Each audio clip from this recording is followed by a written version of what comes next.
Hi, everybody. This lesson on citizenship is going to be about voting and what it takes to run for president. So this graph shows statistically what percent of people usually vote. And as you can see, the numbers kind of go up and down and up and down. And the reason is the numbers are down in elections that are non-presidential elections. So if you remember, the House of Representatives is every 2 years. So when you see the lower numbers on that graph, that's a House election. And so it looks like, I mean, up and down, but roughly about 40% of people show up to vote for a House election. And then when the numbers get up around 60% roughly, that means it's a presidential election year. So that's so when I'm talking about those percents, I'm talking of all eligible voters. And for me, those numbers seem low. President Roosevelt said no one will ever deprive the American people of the right to vote except for the American people themselves. And the only way they could do this is by not voting. I think what he means is to keep the right to vote, we have to make sure we vote. After they signed the Constitution, someone asked Ben Franklin, "What kind of government have you given us?" And he famously said, "We've given you a republic, if you can keep it." And I think what he means is we've given the power to the people, we've given the freedom, the right to the people to vote and choose their leaders, but they have to stay educated and they have to exercise those rights. So I've always thought it's really important to vote. This graph shows the percentage of people that have voted over time, and you can see the numbers have steadily gone up. Um, I'm going to guess it's because of improvements in transportation. So what I mean is, if you go way back here, some of the first elections the United States ever had, it's probably hard to get to the polling place. Maybe you don't even know when election day is. Voting is going to be an all-day affair, taking the horse into town. But if you fast forward to the modern times where information is readily available and transportation technology is so much better, we've gotten the voter turnout much higher, but down just a little bit recently. So this graph is showing you who votes more, men or women. So men are blue and women are orange. And you can see for pretty much every category of age, women vote more often than men, except when you get to the oldest level. That's when 75 years and older, men start to vote more than women. And this one is showing you that the age groups most likely to vote are the oldest. Um, in fact, it's showing you that the older someone gets, the more likely they are to vote, and the younger someone is, the less likely they are. So, you guys, when you turn 18 in a couple of years, there's only like a 46% chance that you'll vote. And then my age group is kind of this teal color. We're sitting around about 59% chance to vote. So these are these old electoral college maps. I know I've showed you a bunch of these before. This is 2008, so that would have been President Obama versus John McCain. And then watch what happens when I flip it 4 years later. Not a whole lot changes. So this is 2008, and this is 12. How many states did you see change? If I remember, it's two.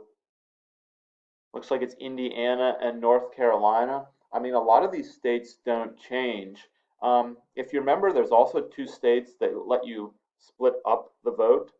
So 48 states are all or nothing. You get all of Texas's points or you get none of them. But Nebraska and Maine are the two states that let you split it up. I think one of those had a slight change in their electoral college, but really it's the same. And so then let's take it to 2016. So this is Donald Trump versus Hillary Clinton. So again, this is going back to 12, where President Obama was elected, and this is 16, where President Trump was elected. And if we keep going back and forth, you can see the states that change. It's this section of the country here and Florida. I mean, you can see it pretty clear. This is why President Trump gets elected. It's this part of the country and it's Florida. So this graph is states that have not changed in the last 20 years. And it's pretty much what we've always said in class. The Democrats tend to control the coasts. So out here, California, Washington, Oregon, and then up here, the East Coast, New York, Vermont, Maine, Massachusetts, on down the line here. And then Republicans tend to control the middle of the country, which is everything in here. So if you look at these states that haven't changed in 20 years, the predicted outlook for 2020 is starting about even. And once again, the election will come down to these states, these kind of mid-Atlantic or Midwest states, and of course, Florida. So this map is called the crystal ball. This is where everyone seems to think we're headed going into the next couple months uh, until the November election. So the darker the blue, the more likely the state is to vote Democrat, and the darker the red, the more likely the state is to vote Republican. So blue is most likely Joe Biden, and red is most likely Donald Trump. And you can see where they're standing. They're giving a slight edge to Joe Biden right now, but you know how the game is played. You have to get the 270 electoral votes or points, however you want to think about it. And so it's going to once again probably come down to these states that are in tan. Those are the ones that are too close to call. Wisconsin, Michigan, Pennsylvania, North Carolina, Florida, a big one, 29 points.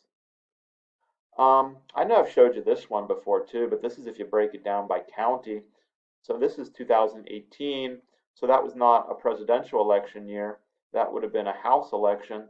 And you can see Franklin County, where this triangle shape here, we tend to vote Republican, usually in the neighborhood of 68 to 70% every year. So we are a pretty solid red area. You can see there's areas that are darker red, like down here, and even our county next door to us. And then this is the last presidential election, again broken down by county, but it's pretty much showing you the same thing. Um, so when you're running for president, we talk about what makes someone electable. Increasingly, it seems to be a lot about image. More than ever, how a candidate appears on television or social media plays a big role. So the first election where image really played a big role was 1960.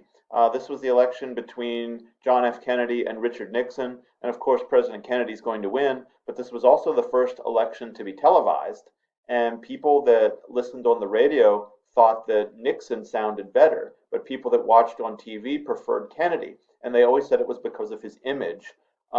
He came off very cool, very calm, whereas Richard Nixon had a cold.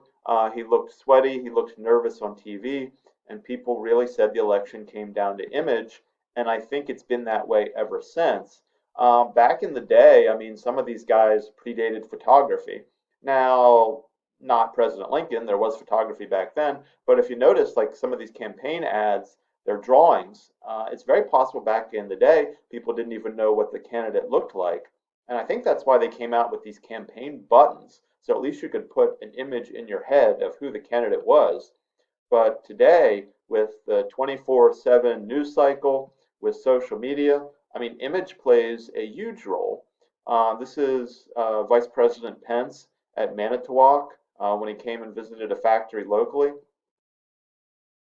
Um, and so I would argue in an age where image plays such an important role, one of the worst things you can do is be bad on television. There's, I mean, dozens of these examples where a candidate messes up on TV and then they're almost done. Um, so this is a famous one. This is where candidate Rick Perry, who was governor of Texas at the time, he forgot one of the agencies of government he intended to cut. Um, so this is another famous one. This was then President George Bush. You see here looking at his watch. They said people at home interpreted that as he's bored.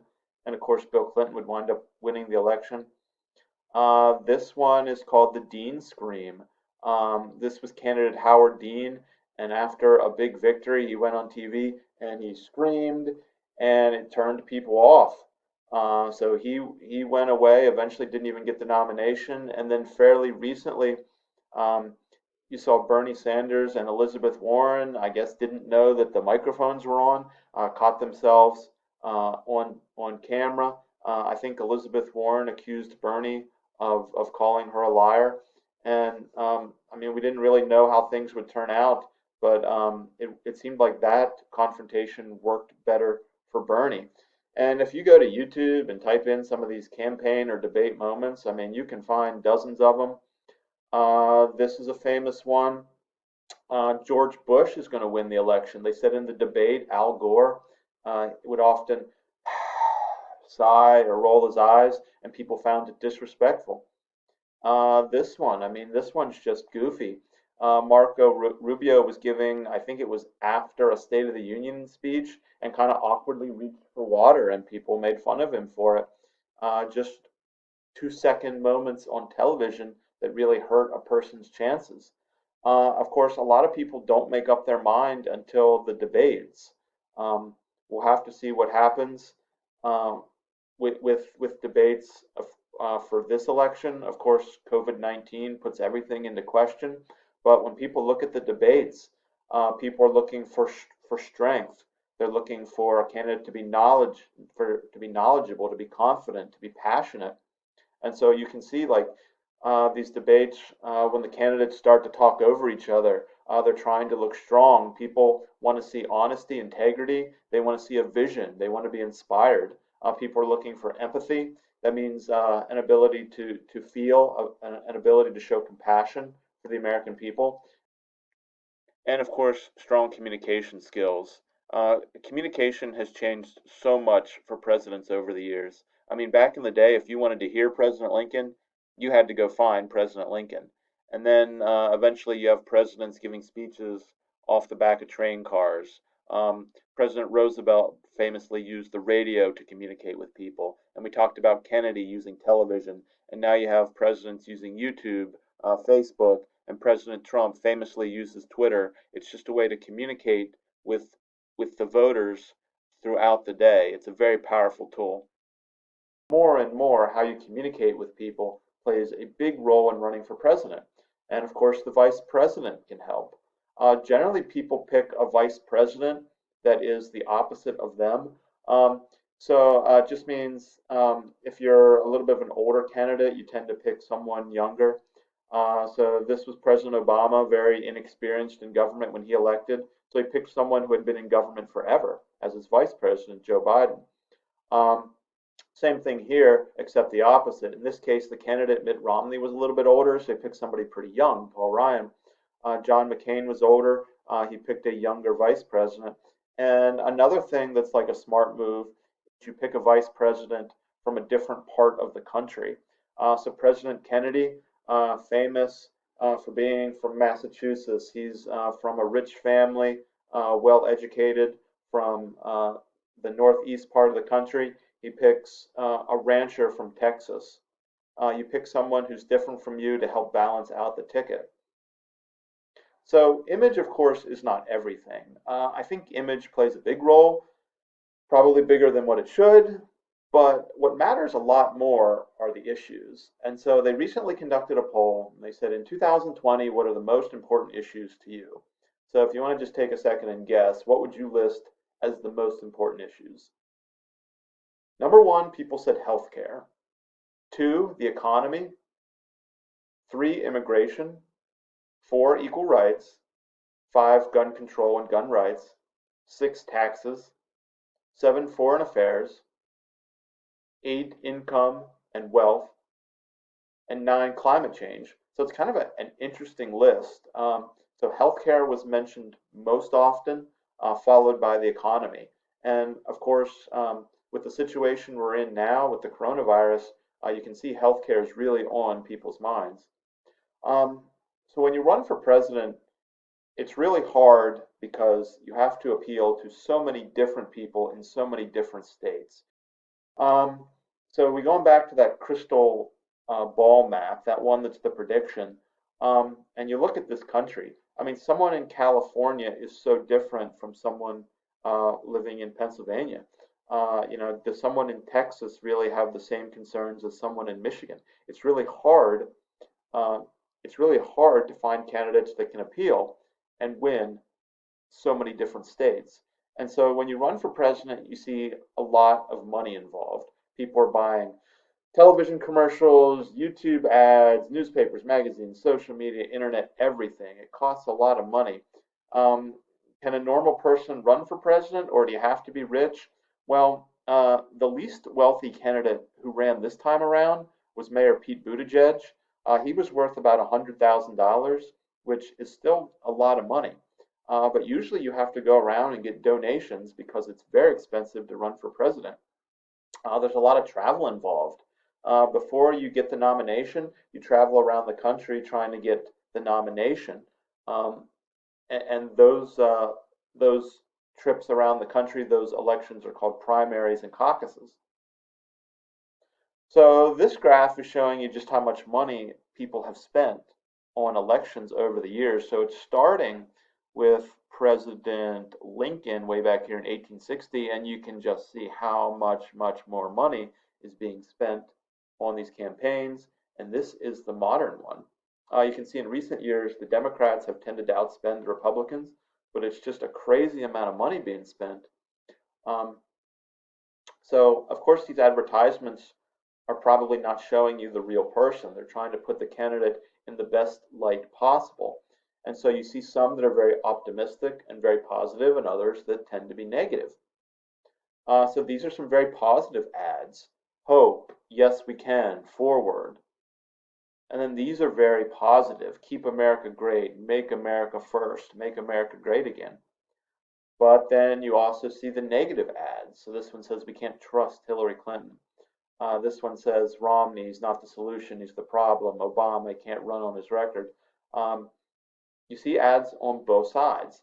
Um, it's possible if you don't raise a lot of money, you can get funding from the government, but you have to be polling at least 5% to get that money, which is really hard for a lot of the third party folks to do. So a lot of times it does seem like it's just Democrats and Republicans running. Now, there are other groups that can help out with the ads. There's groups called PACs, which are political action committees, but a lot of times you see them just support an issue, not necessarily a candidate. So you'll see their ads for these issues on the screen that they care about, but they don't really mention a candidate. And another important word to think about when you're looking at these campaign ads is propaganda. Propaganda is information that's biased, just means one-sided, and they try and sway your opinion. So there's said to be 8 techniques of propaganda. There's different lists out there. It just means 8 common strategies to try and affect your opinion. So the first one you see on these campaign ads is bandwagon. Bandwagon just means everyone else is doing it, so you should too. So, I mean, the famous one is McDonald's, 99 billion people served. Well, 99 billion people can't be wrong. You know, try our food, you'll probably like it. And you see that in campaigns. So here's one for Hillary Clinton. It says tens of thousands of Iowans have already committed to support Hillary. Bernie's telling you how many people have donated to his campaign. The second technique is stacking the cards. It just means you only say the good things. So you can see President Trump's here, over 7 million jobs created, 1 million new jobs, lowest unemployment. And you can see President Obama's President Obama's ad about Obamacare. And really, they're only ever telling you the good things. You know, nobody's perfect. I'm sure there's other sides to issues, but that's not really something you do when you're making a campaign ad. You don't show the other side. Um, Technique number 3 is name calling. That's exactly what it sounds like. So here they're using crooked Hillary, or they're saying Mitt Romney a wimp, Obama a hypocrite. It's exactly what it sounds like. So technique 4, testimonials. This just means you get someone famous, someone people trust, to come out and say, hey, I support this person, so you should too. So let's see, you have Jay-Z and Beyonce for Hillary, George Clooney for Obama. This is Clint Eastwood. He came and spoke at the Republican convention. This is the guy from Duck Dynasty. Hey, I support Trump. Another technique is patriotism, or sometimes they call it transference. And the idea is you pose the candidate with something everyone can agree with, like the American flag or supporting the military. And you just transfer those feelings of support for the flag or those feelings of support for the military to the candidate. You think, oh, that person's really patriotic, and so if I vote for them or if I support them, that's a way to show my patriotism. And I mean, you see a lot of companies use this technique. There's see the Statue of Liberty back there, and George Washington with, I don't know, is that a Dodge Charger? Coca-Cola says, "I'm proud to be an American." Number six is glittering generalities. It just means you put a lot of words that invoke positive feeling into your ad. So Hillary Clinton has strong and together, and President Obama had hope, make America great. Just means words that elicit a positive response. Number seven is the negative one, fear and mudslinging. You tell people what to fear, then you tell them who to blame. So the one at the bottom here is, can you trust President Trump? This one says illegal immigration cost $12 billion. Here, President Obama and gas prices. Here's one with Mitt Romney. It says it didn't work then, it won't work now. The idea is just to make the other person look bad. And the last one is plain folks. It just means you pose the candidate with regular folks like you and me, and then people see those pictures and think, well, if regular folks support this candidate, I'm a regular folk, maybe I should too.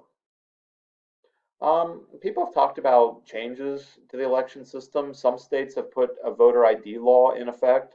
It just means you have to show identification to vote. The darker the green, the more strict the voter ID law is. You can see Pennsylvania doesn't have an identification law. I don't have to show ID when I vote in this state. And I think it's probably appropriate to talk about what happens if COVID-19 is still a threat in November. We have an election coming up soon. I know we're all hoping that social distancing can go away, that we can develop a vaccine and really get a handle on this virus. We hope that the stay-at-home laws can go away. But I do think it's wise to hope for the best, but prepare for the worst. Could you run a system where people have masks when they vote? If you have a state with voter ID, would you have to take the mask off so that people can see you match your ID? You vote on the first Tuesday.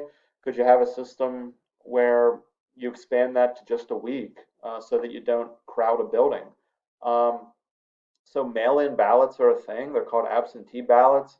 People do that when they're folks in the military who are serving overseas. They can vote by mail. Would you want to do that for everyone, though? Would that cause questions about the validity of the election? There'd certainly be a lot of irregularities there. Some people have talked about postponing the election. Um, I'm just guessing, but I'm going to guess that that does not happen. I'm going to guess that we go ahead and have the election. Um, I think we have to. Um, if the election were to be delayed, only Congress could do that. That's not something the president can do. It's up to the states how they would want to run the election, but only Congress could delay it, and I don't expect them to do it. Um, the reason I don't expect that is because the 20th Amendment says that the terms of the president and the vice president end at noon on the 20th, which means we need to have, I'm sorry, January 20th. So we need to have results by January 20th. Either President Trump wins his second term or they're inaugurating someone else. Um, so I think it's important that we have the election. I think it's important that we stay safe. I don't know what's going to happen, but I think the election will happen, and I think it's something that we'll have to work out all the difficulties associated with it. And so that's all I have on this lesson on presidents and elections. We're getting near the end. I hope you're still doing well. Take care, everybody.